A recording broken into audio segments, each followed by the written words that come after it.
Treasure Island, Chapter 6, The Captain's Papers.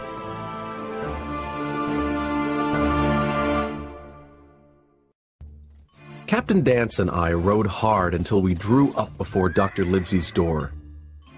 The house was dark, but I jumped down and knocked anyway. A maid opened the door. Is Dr. Livesey home? I asked. No, he's dining at Squire Trelawney's house, She said. So much the better, said the captain. We'll find them both at one location.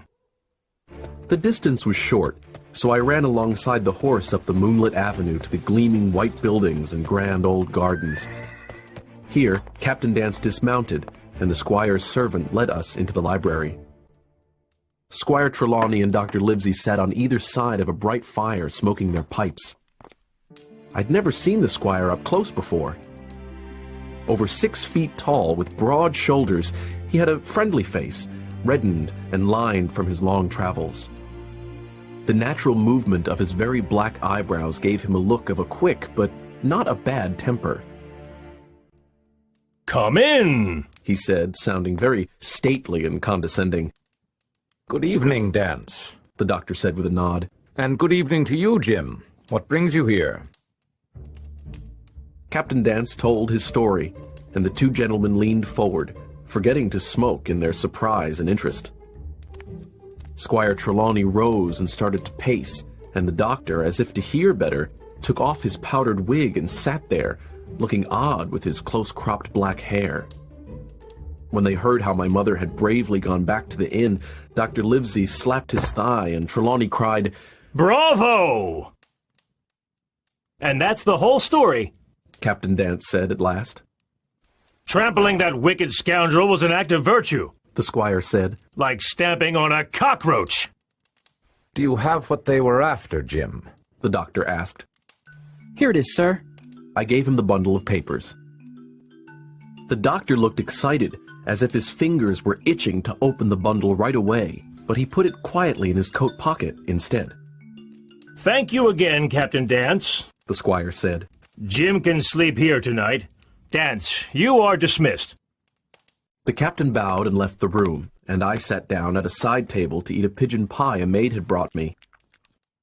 Have you heard of this Flint? The doctor asked the squire. Have I heard of him? The squire cried. Flint was the most bloodthirsty pirate that ever sailed. Suppose I have here in my coat pocket some clue as to where Flint buried his treasure, said the doctor.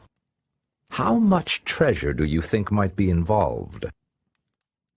If we had a clue like that, Trelawney cried, I'd hire a ship to take us there immediately, and I'd have that treasure in a year. The doctor took out the papers and said, If Jim agrees, let's open this. I nodded and got up from the side table as the doctor opened the bundle. Inside was a book and a sealed paper. First, let's inspect the book, the doctor said. The squire and I peered over the doctor's shoulder, and we saw that the first 10 pages were filled with a curious series of entries. At one end of each line was a date, and at the other end a sum of money. Between the two were a varying number of crosses. I don't understand it, Dr. Livesey said. It's an account book, Trelawney cried. The crosses stand for ships or towns that they sank or plundered, and the sums are the scoundrel's share. God help the poor souls who cross paths with Flint. And look, the doctor said, the amounts increase as the years pass. As he rose in the ranks of pirates, his share got bigger, explained Trelawney. Then the squire noticed something else in the book. Look, Flint even had a table to figure out the different values of foreign coins. Oh, no one was going to cheat him, laughed the doctor. And now, Trelawney said, for the other item. The doctor carefully opened the sealed paper, and a map of an island fell out, with latitude and longitude and every inlet, hill, and bay marked. Everything that would be needed to safely anchor a ship upon its shores. 9 miles long and 5 across, the island had 2 landlocked harbors and a hill marked the Spyglass. Below a red cross, in small, neat handwriting, bulk of treasure here was written, and on the back of the map, these notes. Tall tree, spyglass shoulder bearing north of north-northeast, Skeleton Island, east-southeast and by east, 10 feet.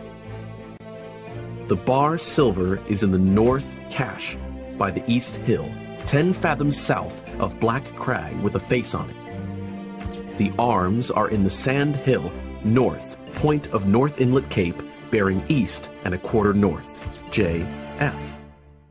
It's incomprehensible to me, I said as the squire and Dr. Livesey laughed. I'll start for Bristol tomorrow, Trelawney said. We'll have the best ship and crew in England, and Hawkins will be our cabin boy.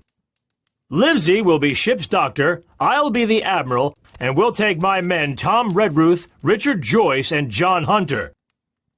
We'll have no trouble finding the spot, and we'll have plenty of money to enjoy forever after. I'll go, the doctor said. and Jim will be a credit to the undertaking, but there's only one man I'm afraid of. Who's that? Trelawney cried. Name him, sir. You! The doctor said. You can't hold your tongue. We're not the only men who want that money. The pirates who attacked the inn tonight are bold and desperate men, and they're not far off. We must not breathe a word of what we found. I'll be as silent as the grave, Trelawney vowed.